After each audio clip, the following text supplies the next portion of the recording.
As you can see here, we have some dull raw plastic trim on this 2019 Honda Pilot. There's some scuffs across the top. I don't think this process is going to remove those, but we can cross our fingers. Hey, what's going on again, everybody? John here with Knight and Shining Armor Paint Correction, Ceramic Coatings, and Detailing.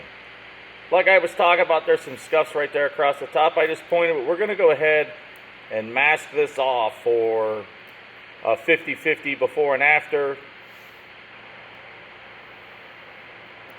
We've been using this process for raw plastic door trim for a few years now, and this seemed like a perfect candidate to shoot a quick, less than 5-minute video on.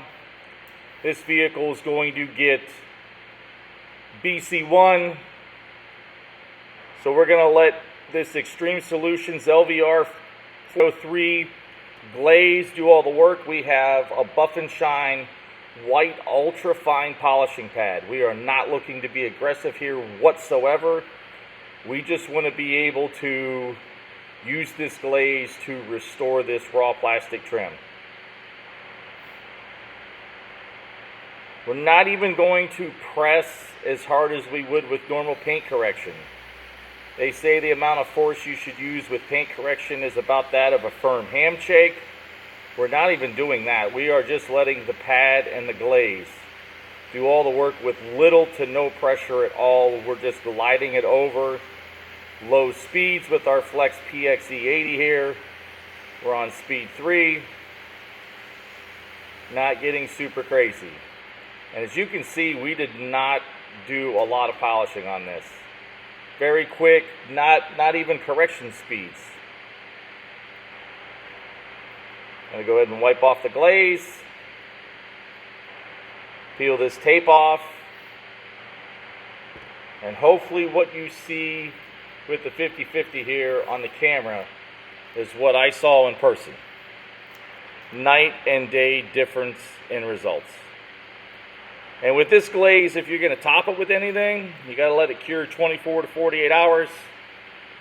And since we use the 404 on the outside of this pearl white Honda Pilot, it's going to cure anyway before we top it with BC1.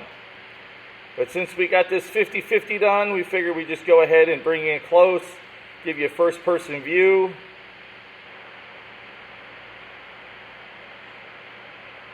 We're going to go ahead and finish this up on the other side and get it looking amazing.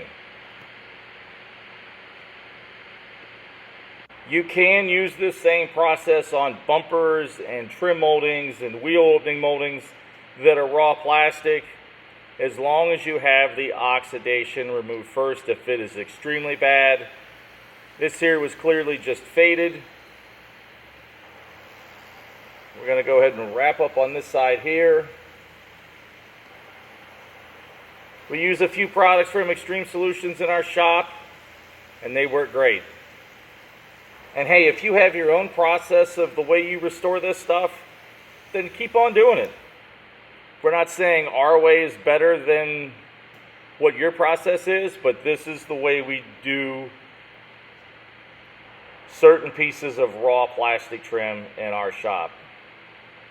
And some of you might be saying, well, there's a lot of gloss to that. It almost looks glossy. Well, the small trim that's in the rear here looks almost exactly the same, and once we coat it with BC1, you're never going to know the difference. Once again, my name is John. We are Knight and Shining Armor Paint Correction, Ceramic Coatings, and Detailing. If you found this video informative, please give it a thumbs up. There's a 10% off code in the description below. We will see you in the next video.